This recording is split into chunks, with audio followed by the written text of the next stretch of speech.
why this Bigfoot thing has been going on for so goddamn long. I think it's an interdimensional existence. I think whatever that thing is, I think it comes back and forth. And that's why I don't find anything. Yeah. I mean, that's, as I said, I'm getting there. You're getting there. Getting there. Yeah. I mean, because as I said earlier, like, to me, the flesh and blood ape hypothesis is not as impractical as everyone says. Well, it used to be a real thing for sure. The problem is the size of it. You know, you can't really hide a 10-foot gorilla. Why? Why? Because too many trail cams, too many campers, hikers, hunters especially. Well, it's not like people don't see it. People see it all the time. Yeah, hunters don't see them. No. Now, but my friends, I have a lot of friends that are like long-range backpack hunters. These guys will go 26, 27 miles into the forest with no access roads. They just hike out. But do hunters not see them, or do hunters not say they saw it? No, I don't know anybody who's seen them. No? They'll tell you all kinds of other wild shit, but they would tell you if they saw it. None of them believe that I know, but they are wary about animals. You know, there's real threats out there. There's grizzlies, there's wolves, there's mountain lions. Those are the things they're really worried about, and those are the things that they see. And I've had friends that have had encounters with them, and even those encounters seem in some sort of weird way spiritual. Like there's a weird connection with these predators and prey, I think opens up a part of us that we don't ever experience. You don't ever experience a thing that wants to eat you. And when you do, I think your biology is like, oh, you remember this? Right. And like a switch gets turned on, and these genes that we've had inside of our body for hundreds of thousands of years of us running away from predators, they get ignited. And there's this bizarre connection. Have you ever like looked in the eyes of a predator? I sure have. What have you seen? Well, I worked at a zoo, Brookfield Zoo in Chicago for quite a few years. And so just this Christmas, we went there, and the lion was roaring, going nuts. And I have footage of this I can actually show you later. But it was very close, and it was roaring, and it looked like it was going to pounce. And I had no faith that that little barrier was enough. And I've literally worked at the place, and I know like there are fail-safes and stuff that they can't get out. But I was just like, nope, this is nuts. Because, you know, I love cats, big cats too. And like, do you have a cat? I don't anymore, but I've had cats. Okay, just watching them and now imagining that they are bigger than you is so horrifying. I saw my first large mountain lion 2 years ago. Oh, yeah? It was big, like about 170 plus pounds. And my friend Colton saw it under a tree. We were driving, luckily. We were inside the truck because it was only about 30 yards away. I would have shit my pants if I saw this thing without a barrier between us. It was so big. It was so big and so terrible. It looked like a demon. Like when you lock eyes with that thing, and again, I'm looking at it through a windshield and also binoculars. So I had 10-power binoculars, and I'm zoomed into its face, and I'm seeing it like just looking right at me with this pumpkin head, the big mandible muscles that go over the top of the skull. It's like, oh, Christ. And again, I'm looking at it through a windshield and binoculars, so I'm removed slightly from the actual force of the experience of its eyeballs on me. But if I was standing there just looking at it, I probably would have had a psychedelic experience. I probably would have tripped out. I probably would have gone into shock. I saw a grizzly bear once in Alberta. I saw one of those, and not even a big one, about a 6-foot grizzly bear. But it looks at you. I've seen black bears before. That was the first grizzly I saw in the wild, and they look right through you. Yeah, to me, and I've only seen footage of grizzly bears, but every once in a while they have like this crackhead look where it's like they're doing that thing where they're looking to see what you got. Yeah. Like they're just like, what can I take from this? And you can't do anything to stop them unless you have a gun. Yeah, we had guns, luckily. We had shotguns. But when we were looking at it, it looked like it's going to eat you. It looks like, am I going to eat you? Like, it looked like, couldn't care less if you live or die. Right. Like, just all it's doing all day long is searching for something slow. Something with a limp, something that fucks up, something that leaves behind a kid, something that, a dog's chained up to a tree. Whoops, got one. Right. And that's all it's doing all day long, and it's just a big monster. And if it didn't exist, if a grizzly bear didn't exist, and there was reports of this enormous dog-like creature that eats everything and can kill a moose and lives in the woods. It would be way scarier than Bigfoot. Yeah, for sure. Well, maybe. Oh. Maybe not. A Kodiak? Yeah, but Kodiak bear would be scarier than Bigfoot. the worst things can happen than be eaten. Oh, like the Come For Me Bigfoot books? You know about those books? No. Yeah, obviously I've heard of them. There's a whole genre Yeah, of well- erotica written about Bigfoot. Yeah, that's not my thing. Well, you're a man. It seems to be ladies like they like their stuff in writing. That's what they like. They like reading their pornography. Yeah, they also like monsters. Yes. Like Yeah. werewolves and vampires. Vampires. They like vampires that fall in love with them. Right. Yeah. He's gonna eat everybody else, so not me. But you can change them. Yeah, you can change them. That's also why some crazy ladies like serial killers. Ooh, Yeah. yeah. Even serial killers that kill a bunch of women, they write to them. Yeah. Like Richard Ramirez, the Night Stalker. Like tons of women were writing to him in jail. Ted Bundy too. Mm-hmm. Yeah. Strange. I'm a big fan of true crime, so I'm not sexually aroused by it. Well, congratulations. That's a good thing? That is a very good thing. Yeah. But the thing about predators versus like Bigfoot or any of these things, like there seems to be the unknown animals for whatever reason are the ones that are most perplexing to us, the ones we're most fascinated by. Like an orca, I think, is more fascinating than Bigfoot. Like if Bigfoot was just Gigantopithecus, it was just an enormous orangutan-looking creature that lived in the woods and was omnivorous and ate a bunch of stuff and tried to hide from people. It'd be kind of cool. This happened 40 years ago, and they started studying what was called Almasty, same as our Bigfoot. Okay. And I'm not bullshitting you. This is 100% true. 2 of their scientists came to the U.S. I met one of them at a conference in Colorado 7 or 8 years ago. And I walk into the room, and he's holding both of my books as I walk in. And he says, Dave, you're the only guy to tell the truth out of everybody out here. What you're saying about the DNA, what you're saying about the lineage is 100% fact. It's what we found. And we know that they aren't any kind of ape or gorilla. It's a human hybrid that people don't understand. So did the Russians think that it exists currently? 100%. So how are they hiding? How are they hiding? Yeah.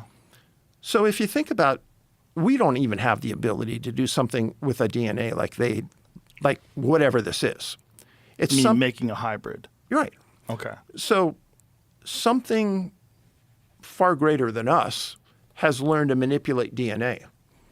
And if you think that Bigfoot is interdimensional, then wherever that came from probably makes a whole lot more sense scientifically than something organically made here. And therein lies the reason that we haven't found a body. It can move in and out like it did through that tube at Skinwalker Ranch. And there's footage in our movie of what appears to be a Bigfoot evaporating into nothingness, What footage is this? filmed by Scott Carpenter. What is it called? What's the same one that we were just talking American about? Sasquatch. Can we see that footage? Where's that in the film? It's during my interview with Scott.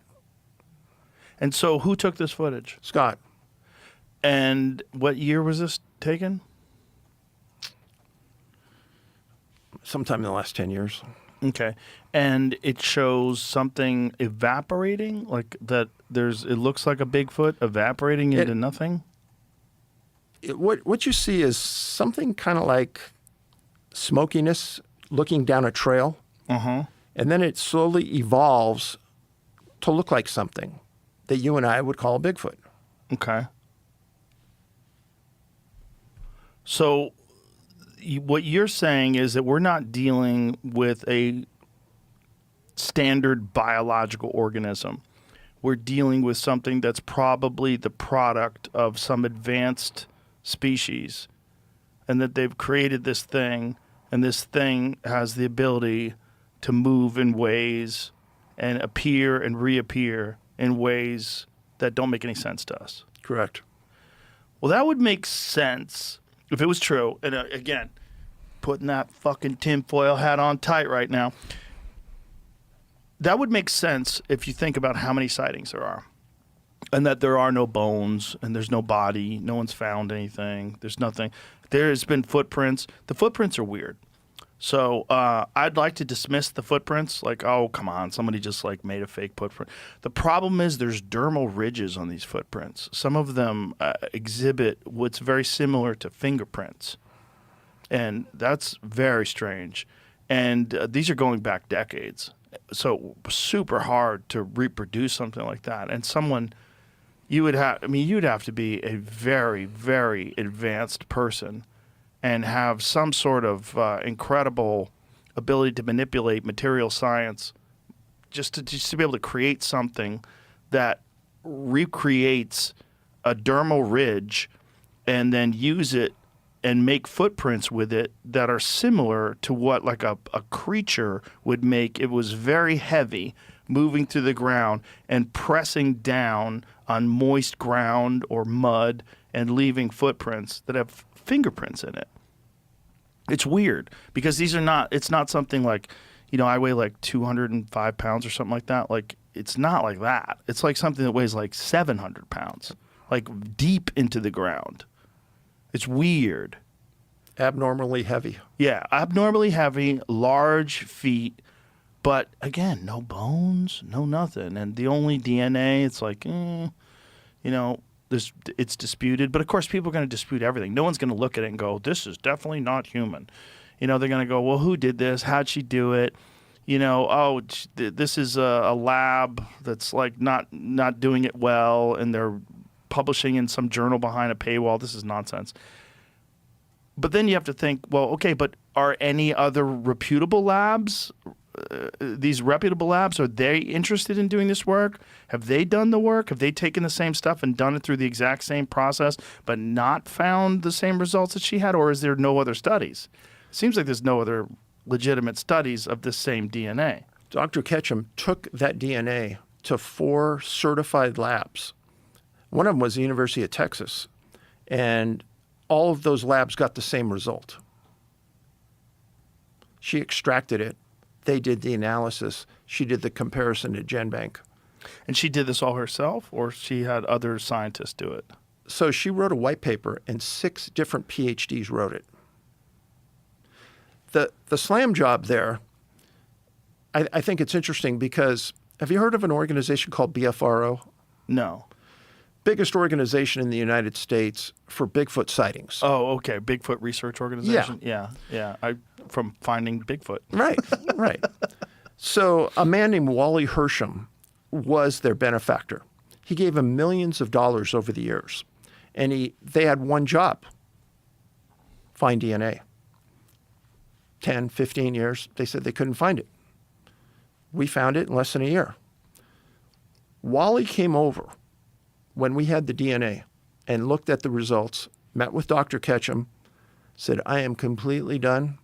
You guys have proven to me exactly what it is. I now know what it is. Pulled all of his funding at that point. He was out of the Bigfoot world. And he goes, you guys did what nobody else could do. How come there's no good camera trap photos? Like there's a lot of trail cameras out there that hunters use. How come there's no good trail cam photos? Do you think the idea is that these things know that cameras are there? So I think they have that ability to look in the infrared range, and they just stay away. Well, if they are from somewhere else, and we're assuming they're primitive because they're covered in hair, but what if they have some sort of psychic ability or some sort of intellect beyond what we would attach to an ape, and they understand what cameras are? So do you know what the hitchhiker effect is? No. So at Skinwalker Ranch, the investigators coming onto that ranch, when they left and they went home, they took those entities home with them. And the entities didn't ever bother the scientists. They bothered the relatives, the wives. They did spooky things. They'd come around, show up in the home, chase the kids around in the yard. What kind of entities? A variety of things. Sometimes orbs, sometimes silhouettes of people, but things that never happened before happened after these scientists went home. And they talked about it on their show. And it's happened a lot. One of the things that happens to people that study Bigfoot is they have the same hitchhiker effect. It doesn't matter where you go. For some reason, and you were talking about, maybe they read your mind or something. There's some kind of effect there that they'll follow you wherever you go. As an example, I live kind of in the middle of nowhere, and there's big woods behind my house. And I was walking behind the house one day, one track, middle of a muddy trail, no other tracks anyplace else, 17 inches, just one track. I can't tell you how many times other friends of mine and researchers have had the exact same thing happen. In the movie, I interviewed, I think, 7 or 8 researchers, all the best ones. They all say this has happened to them. It's that hitchhiker effect that they talk about at Skinwalker Ranch, which goes to the point of it being something extra-dimensional. I went to Skinwalker Ranch with my friend Duncan a few years back. I was doing this show for the Sci-Fi Channel called Joe Rogan Questions Everything. And one of the things we did was we went to Skinwalker Ranch and we talked to a bunch of people there. And, some of them were just clearly full of shit. But there was this one guy who was not. And he didn't have a lot of stories, but he said there was this one experience that he had where these orbs made it into his house. And this orb flew through his wall, was inside of his home, and it seemed like it was interacting with him. And then it was like paused, frozen in front of him, and then took off. This guy seemed like a completely rational, regular guy. He, like I said, he didn't have a bunch of crazy stories about other things. I forget what his job was, but it was a regular job, regular guy. Seemed totally normal to talk to. But he said he had this one inexplicable experience. He said it was very strange. He said this thing just flew into his home. He said it was like, I think he said it was like the size of a softball, maybe a little larger. And it seemed like it was interacting with him. So one of the people I interviewed for the movie was a former Navajo Ranger. You ever hear of those? Yes. So they went to the Federal Law Enforcement Training Center, full law enforcement credentials, super smart guy. He comes back. He works 10, 15 years for the Navajo Rangers. One day the lieutenant calls him in, he and his partner. They say, hey, you got a new assignment. Oh, what's that? You're going to do nothing but investigate Bigfoot and UFOs. I'd be like, fuck yeah. He goes, wait a minute, I didn't sign up for that. He goes, I don't care. That's your new job. Because you guys are the two most credible people I have, you're going to go do that. Well, because why? They had some sort of a suspicion? Oh, they had tons of calls about Bigfoot being on the property, UFOs showing up over property, all the above. Okay. And they wanted some expertise in that team. So he and his friend start investigating Bigfoot. And all of the things I've just told you happened to him and his partner over those years. They'd get a call at a lady's house that she just saw Bigfoot on her back porch. All the dogs are afraid. They're hiding under the porch. He goes there and he finds a track in a straight line. One thing about Bigfoot, as you and I would walk down a street, we walk staggeredly. Bigfoot walks 1 foot right in front of the other. And that's how you'll know it's real. Doesn't walk staggered like you and me. It walks like it's doing a DUI checkpoint. Like exactly. Yes. Like it's walking on a balance beam. Huh. And he talked about the stride was 4 or 5 feet. He goes, I couldn't do it. And just like you were saying, that the track was so deep in the soil, they couldn't match it.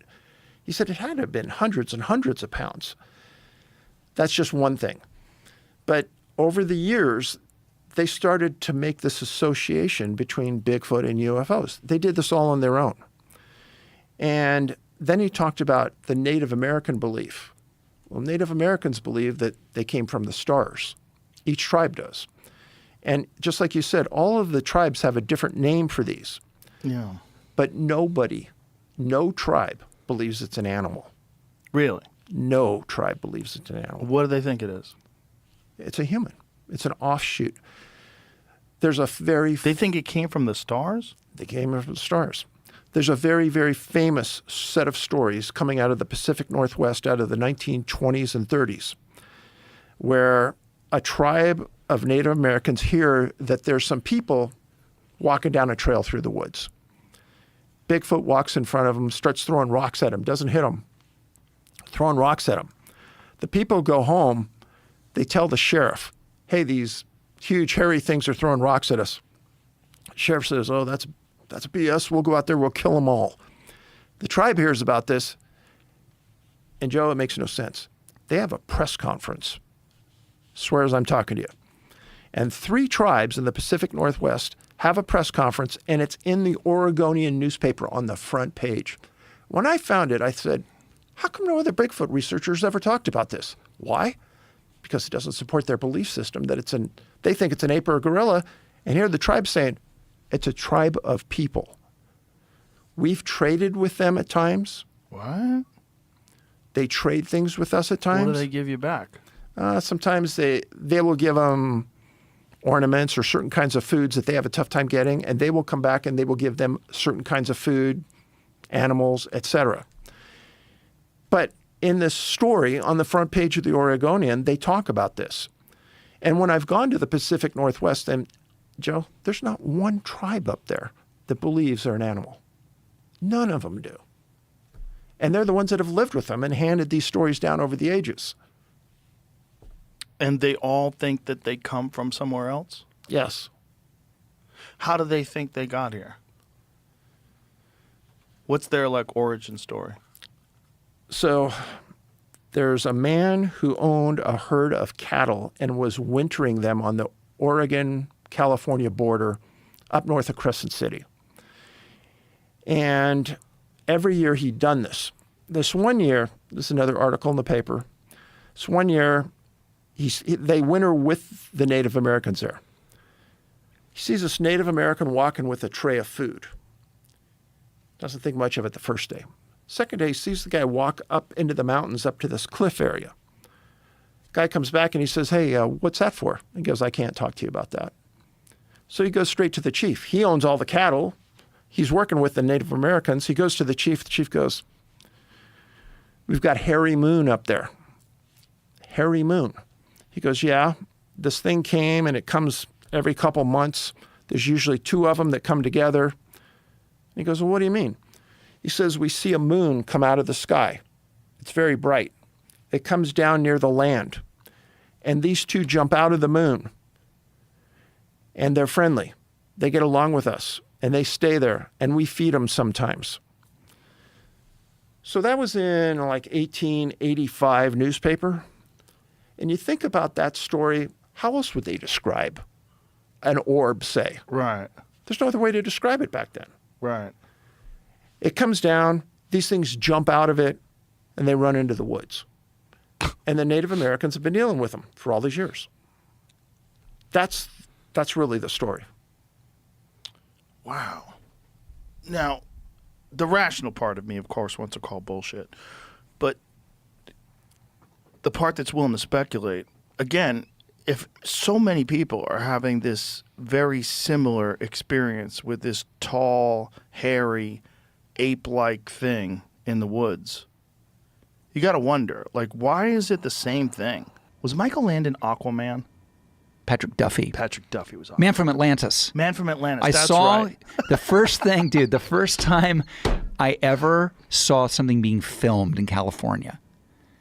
I had just come out from Ohio. It was 1976. Whoa. And the traffic was all blocked off at the Malibu Pier. And I got out of and I saw the lights. It was in the daytime. It was so long ago they still had lights for daytime shooting. And they were about to do a stunt where Patrick Duffy is the man from Atlantis, was going to jump off the Malibu Pier. And I was so fucking excited. I used to try to swim like him. Because remember the man from Atlantis? He would swim like a porpoise. He swam like a porpoise. And my favorite thing was what made him from Atlantis was this part of his body had a web. Yes. That's it. This was it. Right here. That was all I had. And couldn't he breathe underwater? He could breathe underwater, but this made That was all they could afford with the special Right. effects. It's a webbing between his thumb and forefinger. I'm so into Atlantis. I'm like a big Atlantis guy anyway. Are you really? Oh yeah, fuck, I love it. I'm trying to figure out where it was. What do They you think they found it. They think they found something that represents exactly what the depictions of Atlantis were, like these rings, concentric rings. They think that there's some place. Oh God, I want to say off Spain, off the coast of Spain. But isn't our guy Graham saying that basically Atlantis was the pre-existing civilization, and it was not an island or one place; it was all of it. Yeah, that's what they think. But it's all speculation. But whatever it was, there's so many different versions of that. So many different versions of this like spectacular seaport civilization that was destroyed in the flood. Like the flood of the Bible, like Noah's Ark, there's an ancient story called the Epic of Gilgamesh. Yes, of course. Yeah, and in that story is a very similar story about a flood. And this is one of the things that Graham Hancock points to, that there's all these civilizations that talk about That had no interaction with each other in None. theory, and yet they all have the same oral histories. I did a show with my boys called The Low Files, and it was basically it was an excuse for my boys and I to run around in a souped-up Raptor around the country and explore urban legends. Oh wow. And it was Anthony Bourdain meets Scooby-Doo.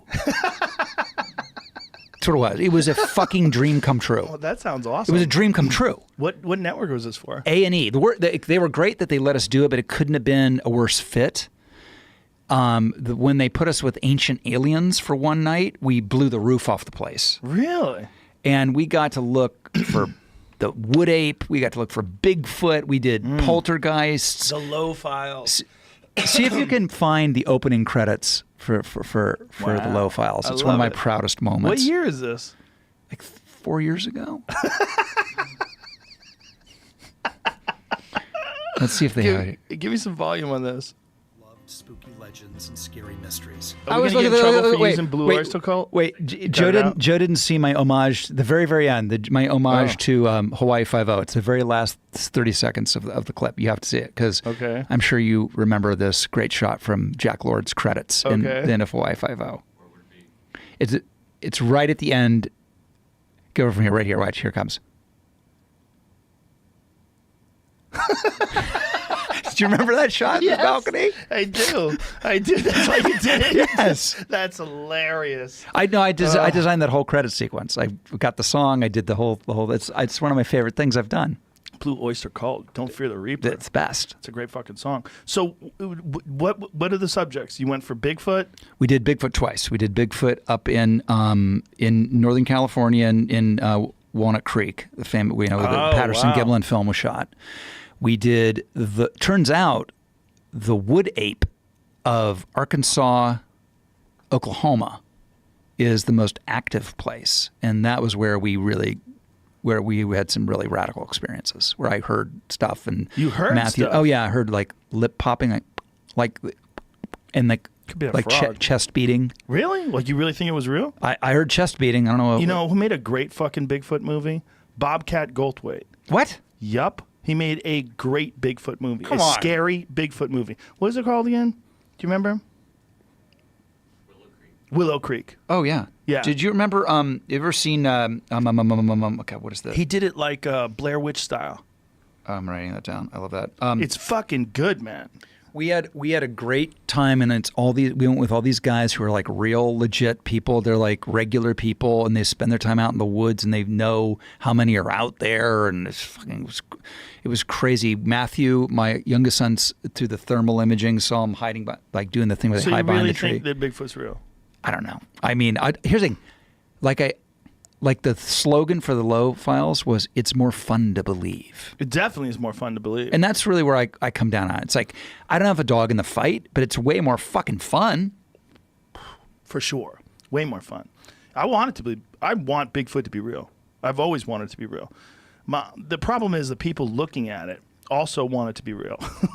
Yes. They're trying so hard. They see shadows. They think that are Bigfoot. There's some interesting things. There's some interesting things in terms of like dermal ridges they found on footprints. And There's and there's a lot of hair samples and shit that come back and they don't know what they got them from. Not really. Really? See, yeah, I looked into that. Oh, tell me everything. I did a show called Joe Rogan Questions Everything for Sci-Fi. And me and my buddy Duncan went up to the Pacific Northwest. And we brought stuff to real biologists, and we actually had samples analyzed. They're all bare, and then when they say that there's some human or primate DNA, it's always contaminated. It's like the chain of custody between the actual piece of hair and getting it to the lab is always contaminated. Right, yeah. There's no one just stops. No, it's next to their granola bars and their backpacks. People they're hiking touch out. it. Yeah. If you touch something, you get your sweat on it, and it could show up as human DNA or animal DNA mixed with human DNA. It's the problem is the people that are into it. The real problem is they want to believe so fucking bad that they just have this crazy confirmation bias, and they only look at the good things. Well, my favorite episodes of the Low Files were the ones where we didn't find shit. They were my favorite just having fun. Because it's just a dad and two idiot kids, having a blast. The thing about Bigfoot that's interesting is Native Americans had more than 100 different names for that animal. Yes. And they don't have names for other mythical creatures. And then on top of that, there was an actual animal called a Gigantopithecus, and it was a huge ape-like creature that stood on two legs and walked upright and was probably some sort of, looked like orangutan-like. It probably looked exactly like what we think of as Bigfoot. It was an actual real animal. Have you ever seen the images of that? I have, and it's funny, there's the deep connection between Native Americans and that legend is really, really profound. Like I've had... In one of the episodes that we did, we talk with some of the elders, and they will say, "No, one reached through the window and touched my chest," and it's like you're like, this guy's not crazy. I'm not talking to a crazy person, right? But they also have peyote. Well, that's Native true. Americans have other shit. That's true. Would let you see Bigfoot. Maybe that's the thing. Like you only see Bigfoot. Bigfoot's real, but he's interdimensional. You only see him when you're on drugs. That could happen. That absolutely could be real. Like if you get on the right psychedelics, you'll meet aliens.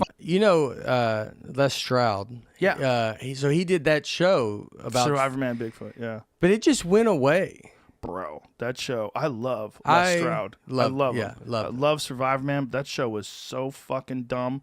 Yeah. He had a guy on the show that is known in the Bigfoot world as being full of shit. Yeah. Which is bad. Like if the Bigfoot world's pretty open-minded. I mean, this is one of the things that I wanted to bring up about that 411 The Hunted thing. There's audio recording that was supposedly taken from the 1970s from Northern California.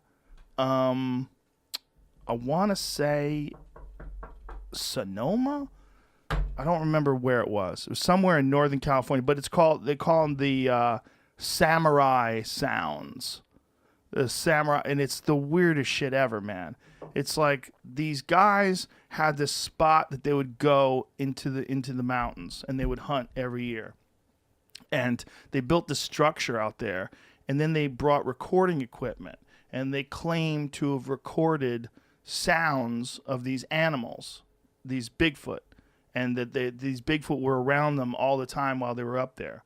Now, what's crazy about it is the sounds are so weird. It sounds like someone pretending to be Japanese that doesn't actually speak Japanese. Yeah. Have you ever heard it? No. We'll play it for you. It's because it's the weirdest shit. It sounds so strange and so fake. But, like they have these quote-unquote experts that say the human voice is not capable of making sounds remotely similar to this. The range is, which doesn't make any sense if you know who Michael Winslow is. Yeah. Right? Yeah, I know. That guy that guy went on. He does a woman peeing when she goes to the bathroom. He does everything. Yeah, he does everything. He did Led Zeppelin. He played Whole Lotta Love with his mouth. Yeah. And it sounds incredible. But this samurai sound, like there's these loud whoops, and these guys are like in the foreground, like the guys who are recording, they're trying to communicate with these things. They sound so calm. I mean, if there really was giant fucking 8-foot apes out there wandering around like, 200-300 yards away from you, screaming and whooping and talking, would you really, and you're in the woods, would you really be so calm? Wouldn't you be freaking the fuck out? Oh, with yeah. These guys, do you have it? Yeah, I'm trying to make sure I find the right thing because I'm stumbling across some traps. Oh, It's like people are fucking around on the internet. I wish I could remember the gentleman's name. Well, I think I have it. Is all I'm saying. So, Ronald J. Moorhead and Alan Berry, maybe is that right? Yes, Ron Moorhead. Yeah, yeah. Okay. That's it. The Sierra Mountains. That's what it is. All right. And so, it's the weirdest shit ever. Just listen to this. You're gonna. I read what it could be, but we'll listen first. It could be bullshit. Yeah, That's what well. it could be.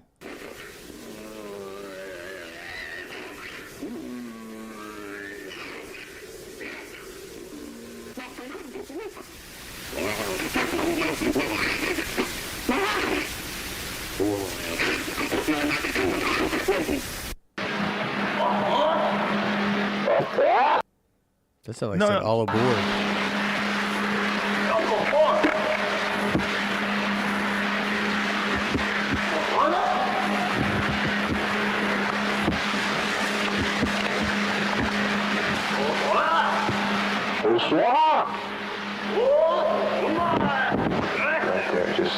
Listen to the guy. This is hold on, stop. This is a terrible version Yeah, of it. wow. There's a better version of it where you can hear the guys really clearly. The people talking. I don't know why that's so scratchy. But they're like, they're over by the lake. Like they're talking like that. And they hear this very strange sound. And they're being calm about it. Yeah, and Yeah. these supposed vocal experts are analyzing it. The human body is incapable of making such sounds. And that area of you got it? I don't know. It says HD. I don't Okay, know we'll if hear it's it. better. For Nightville. Yeah.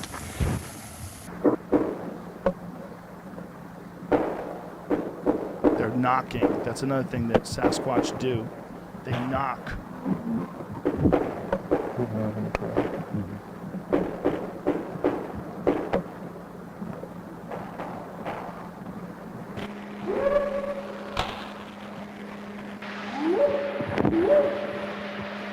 That one's weird.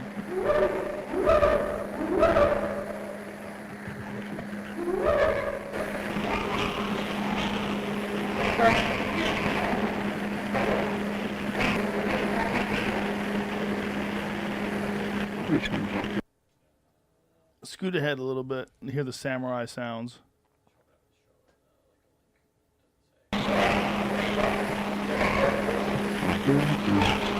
Still sounds terrible.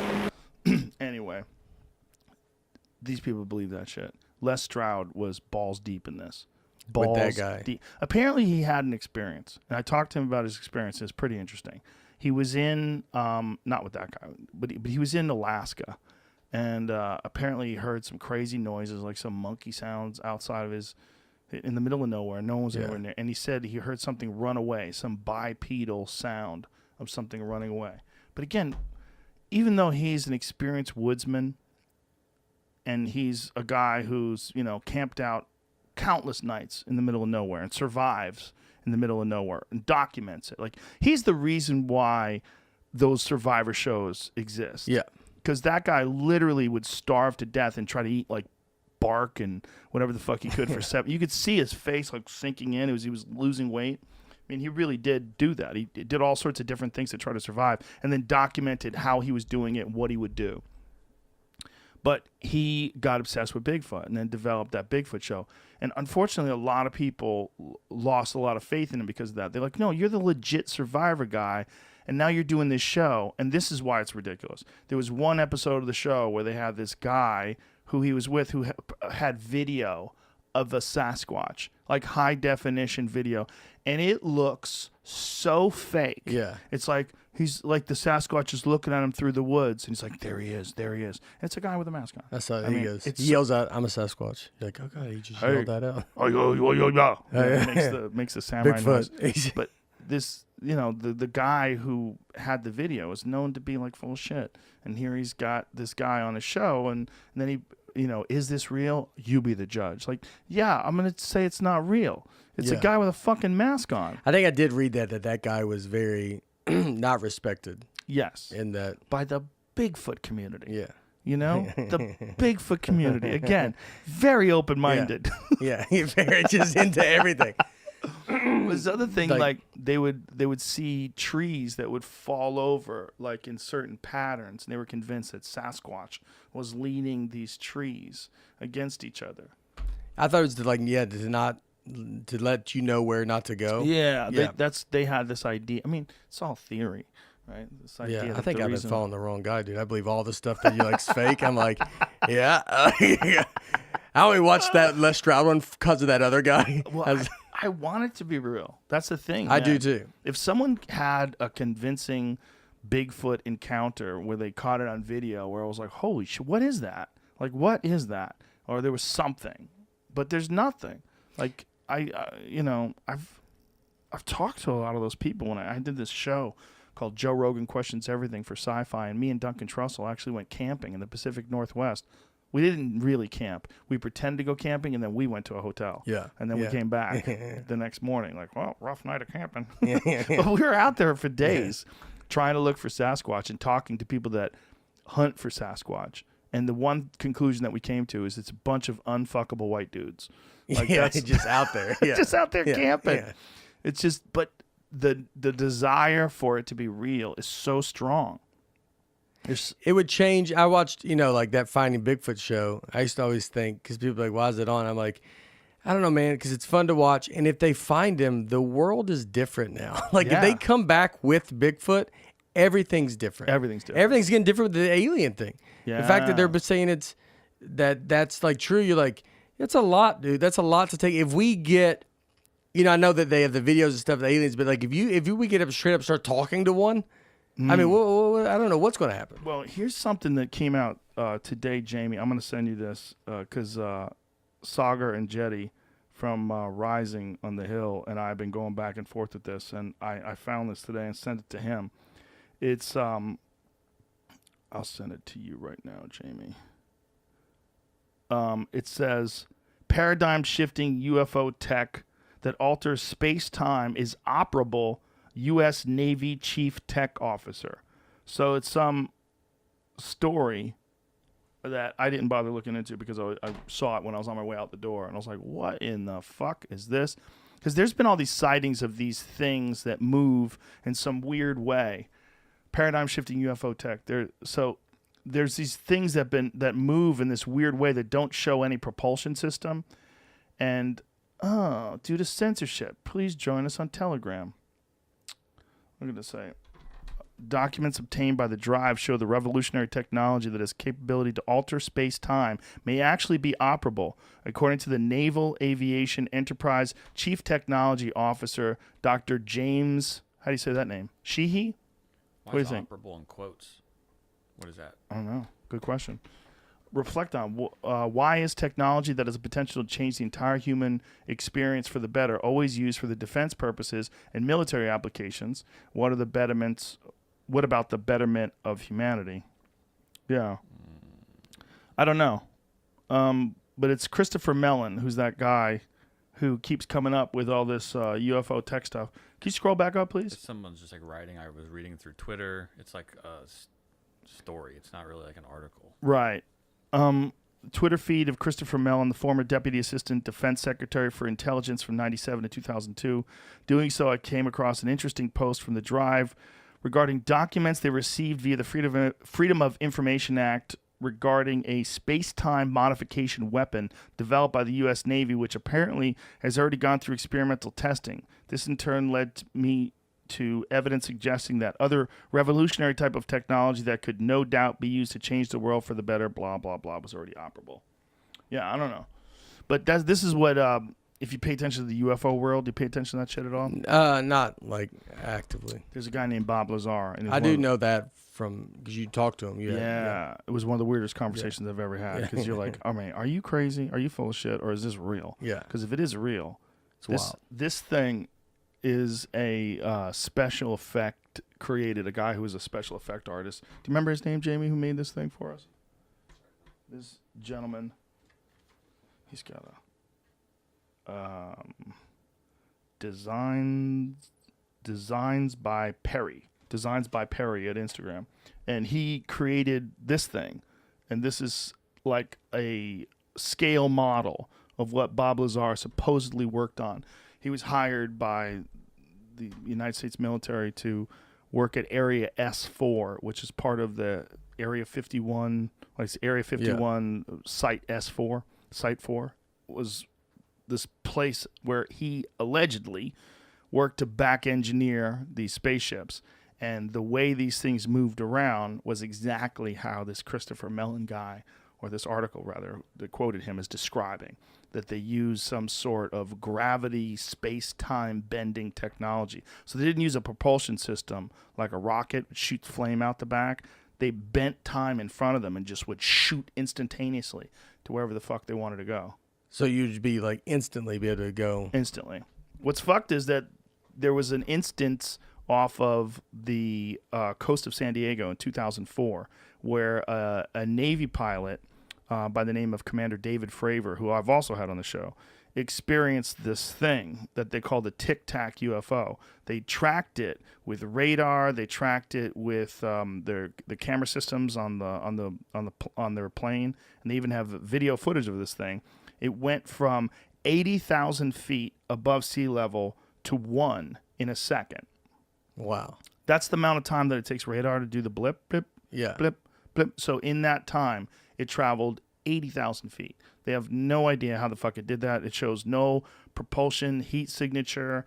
They took video footage of this thing, and it went from there. It took off where they couldn't even follow it with their eye, just disappeared to the predetermined destination where they were supposed to coordinate later. So it's like it's reading their tracking systems or reading where they were going.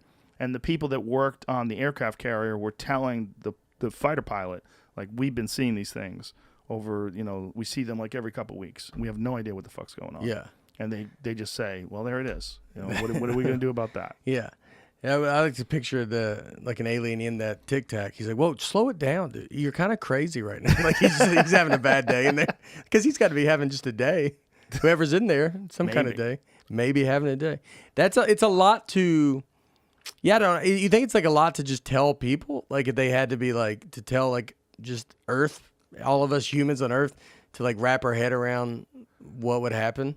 I think, what do you say if that's all you know? Like if you are the military and all you know is that something can do these things, something can move at this speed. The New York Times had a front page article about it a couple of years ago. And basically they're saying, hey, there are videos of things moving in a way that we don't understand, that aren't exhibiting a heat signature that indicates a propulsion system. We don't know what it is. And then there's the COVID-19 bill that just got passed, and one of the provisions in the COVID-19 bill is that they have 180 days to release all the information they have about UFOs. That's a lot, But I don't know if they're going to do anything with. I think they're going to do nothing. That's funny with that it's in this. They go, yeah, we don't have anything. COVID-19 bill. Yeah, like that's a lot of weird shit was in the COVID-19 bill, like foreign aid. There's a lot of foreign aid to Pakistan, aid to all these countries. It's like people just to get it passed. They're like, okay, we'll say yes, but I want you to do a little favor for me and put this in the bill. Yeah, and there's just shows you how greasy politicians are. Yeah, it's kind of crazy. Yeah, yeah. But that's allegedly what all that UFO technology is. Wow. It looks fake. Do you think the Gimlin footage is real? Patterson-Gimlin footage? 100% fake. Fake? Yeah. It looks fake. Yeah. Everything that looks fake is fake. Is it a person in a suit? Yeah, 100%. Yeah? Yeah. Why? It's a guy walking It's a guy in a suit? Yeah, 100%. Although I did get really high once, and I was convinced that it was really Bigfoot, and I was being an asshole all this time. I was like, oh my God, what if that really is Bigfoot? I've just been a dick. Because these hardcore Bigfoot believers, that's their footage. The Patterson... But there's so many problems with that. First of all, Roger Patterson literally got arrested for writing a bad check to pay for the camera that he used to film that. They went there specifically to film it. The guy, Bob Hieronymus, who says he was Bigfoot, when you see him walk, he's this big old gangly cowboy-looking dude. When you see him walk, he walks exactly like that Bigfoot thing. You think it was him? 100%. Huh. Yeah. They even have a receipt from a fucking gorilla suit that they bought. Have you ever seen him walking side by side? Find a video of Bob Hieronymus walking side by side with the original Patterson footage. So they show the Bigfoot walking and then Bob walking, and you're like, oh. Like, I mean, because he looked like a Bigfoot. The guy was a fucking, there's dudes, the big old cowboy looking dudes, big old fucking farm country strong dudes. Yeah. They look like apish. They're just big old fuckers. And this guy was one of those guys. And you see him walking, and he walks right, they superimpose it. They put side by side, rather. And when they do it, you go, oh, yeah, definitely. What a disappointment. Do you want to believe that it's real? No, I don't want to believe. Did you ever believe it was real? When I was 8, yeah. And when you're 9, you're like, get the fuck out of here. Yeah, but my God, there's people to this day, those hardcore Bigfoot people are cult members.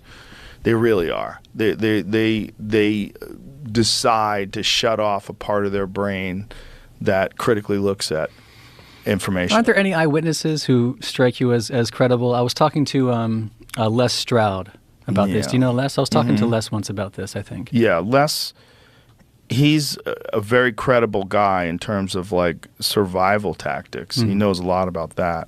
But he didn't see one with his own eyes. He heard something, and he heard noises that sounded chimpanzee-like. Bears make those noises all the time. I've seen bears make those. I've watched bears make those noises.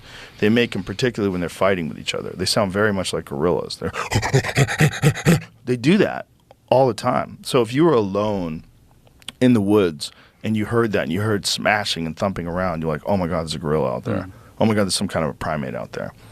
There have been people that have spotted things that are very eerily similar to what you would think is a large bipedal ape.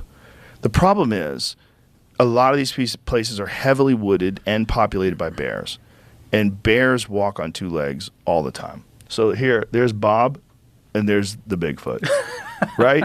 I mean, case closed, right? I never saw that. I mean, look at that dude. Look, isn't he like what I said? Big old country dude? Yeah. I mean, we see that guy walking, and you imagine him with a fucking gorilla suit on. It doesn't even look good. It looks like shit. And it's just too convenient. All of it's too convenient, that the fact that the guy went looking for it and found it and filmed it, and the whole thing's corny. It's corny. Data matters. Data does matter, and there's no real data in terms of genetics. There's been a lot of like goofy talk that they found like some kind of human DNA and samples of hair. The problem with that is all that DNA's been contaminated. I actually talked to an actual biologist about this, and we did an episode of Joe Rogan Questions Everything for the Sci-Fi Channel on Bigfoot. We hung around with Bigfoot hunters. Duncan and I went out with them and looking for Bigfoot and camping with them and everything. And it's people that are just looking for something. I think at one point in time it was real. I think almost certainly at one point in time human beings did interact with Gigantopithecus. It was a real animal. You know about that? Mm-hmm. And Gigantopithecus matches exactly like what people talk about when they talk about Sasquatch. It looks exactly like that. An enormous bipedal hominid that was, maybe more than 8 feet tall.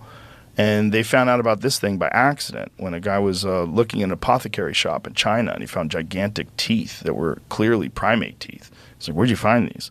And they go there and they go to the site, and they dig out jaw bones that indicate it was bipedal. And so now they know it's a real thing that existed. And I think they date that to, when do they date? I think they date that to 100,000 years ago. When did they date Gigantopithecus to? Wikipedia says roughly 2 million to 350,000 years. 350,000. I thought it was closer. I thought it was closer to us. That's just what Wikipedia says. I have to see if there's other disputes or something. Yeah, see if because I'd read that the carbon date that they did on these teeth. I think they said that was somewhere in the neighborhood of 100 and something thousand years ago. So that would put it, with semi-modern looking human beings. Mm-hmm. So the question is... Very modern. Right. And then the question is, like, how long did it survive? Like, just because you find something, like, say if you find one that's 200,000 years old, doesn't mean that it didn't exist 100,000 years ago or even 50,000 years ago. Like, when was the last one?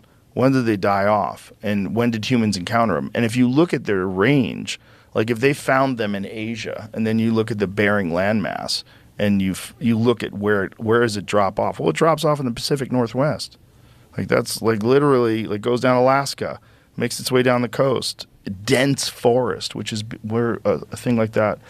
So proteins extracted from a roughly 1.9 million year old tooth of the aptly named Gigantopithecus is a close relative to modern orangutans.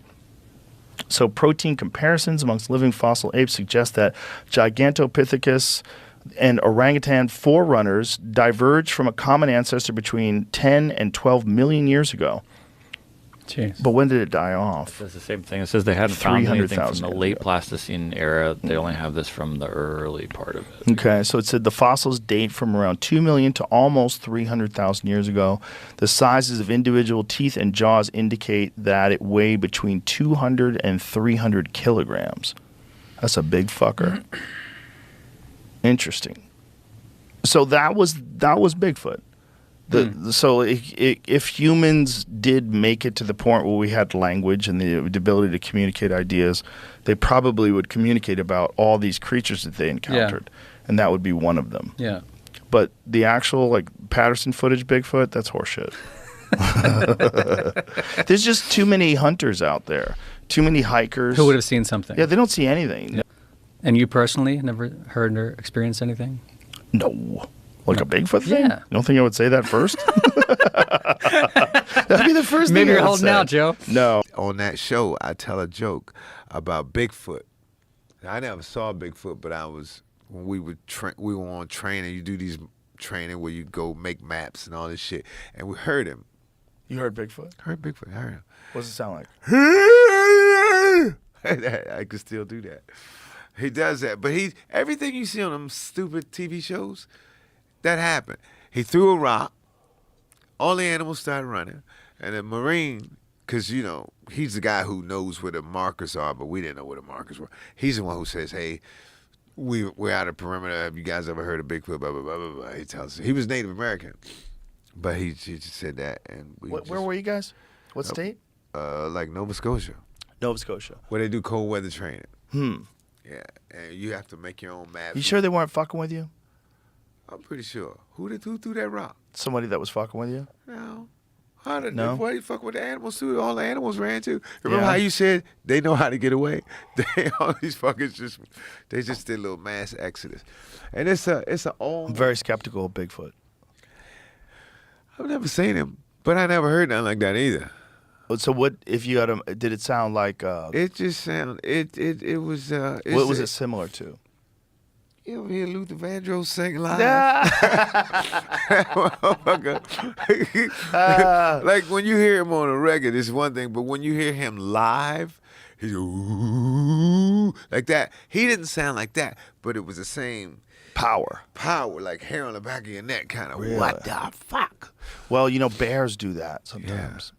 Bears, especially when what time of the year was it? It was winter. Because you listen to the wind. It's like it sounds like a train coming. You have to determine where the wind is coming from and get on a tree or something, because a lot of the icicles are coming like darts. Oh, wow. Yeah. Jesus. And that night we were joking about. I was joking around about it and everything. And one of the officers says, this is a facility, and we don't. Heard you're a comedian. We don't make. Basically, you can't go on stage and go, "Hey, guess where I was at?" So I was just in the joke. I'm just camping, and we. Oh, I see. Yeah, but there's nobody's in the military. But and in the joke, I actually do see Bigfoot. It's a funny bit. So tell me, how did it happen? What was going on? What were the circumstances? We were Lay it out for me. Okay, yeah, you have you get, because it's cold and it's raining, and so we're like in a little circle. And it's kind of raining, kind of sleeting, and we're talking about, we're gonna do this and do that, because we're comparing shit, and everybody's fucking up. We found our third marker first, and it's supposed to be like a 2 or 3 day thing, right? And the good teams, like you do it in the classroom for a couple of days, and then a team goes out, team come back, team goes out. And some of the guys who weren't as good as us in the classroom were coming right back in 2 days. They just spent one night and came back. Shit, man, we was on our third day, dog. Like, what? And then our first marker was the third marker. But he couldn't help us. But then after we heard that, he's like, look, you guys fucked up. So because we're all... So how long did it take in total? Oh, we left right after that, dog. He told us he didn't want to be there the morning we wanted to be there. Yeah. So, yeah, it's a lot of fudging going on. Oh, sometimes. okay. Yeah. So he said, yeah, good enough. It's good enough, yeah. So you guys were out there and explain to me what happened and who was telling you that it's Bigfoot. Well, we all heard it. Like Right. everybody's like, "What the fuck?" And then everything's running, deer, and everything's just like scurrying. But we heard the, you know how you throw a stick through the branches? You just throw it like it's just like a big something just flew through the trees, and then that's when he's kind of, you know, and of course we're like, "Fuck out of here!" Right. But it was just too weird. And then he was like, yeah, you guys missed your other markers. I might know where they are. Like, so we just kind of went and got on our markers and went back to the base. Because we're out, dude. We're out like 20 miles. Out. You have to make Out it. there with Bigfoot. Well, I wasn't really worried about Bigfoot because from according to that dude, Bigfoot don't bother you. I was worried about the other animals. So that dude's seen Bigfoot before? I don't know if he's seen him before, but he just said he don't. But he just lets you know when you've gone too far in the woods. Really? Like nobody I ever wanna says. believe Nobody this. ever says that he grabs you and do nothing. He just does warning things, just like on those stupid TV shows. You ever watch those shows? Oh, Where they go, yeah. Oh, we think we heard the Sasquatch. Yeah. And you That's sit been up- the least successful show ever. Yes, but They've been trying to find Bigfoot for like 8 seasons. I've spent Still a on. whole day on the road. Like if I'm in my hotel, I spent the whole day with, oh shit, they about to get him. Oh shit. Like, oh my God. me too. And then I'm like, it's 5 o'clock. They got me again. Yeah, you're like, fuck, man, I Yeah. gotta go get something to eat. Yeah, those aren't so successful. Yeah. I mean, the best they get is like a sound. Yeah, that's it. But those That's all I those got. Reality shows, man, they're not really reality. They fuck around. They fuck around with editing. You know, I was on one of those. What do you do the naked one? A naked one? Like The naked, naked and one. confused? Yeah, no, What is it naked called? and what's it called? Afraid, Naked and afraid. I did what you man. You know how about I had a uniform on and we all got bugs. Yeah, So naked. I know. Oh, boy. Yeah. Oh my God. The suffering. Yeah, Also, it's- I don't know if they how bad can you get fucked up and how quickly can they get you to a hospital? Yeah.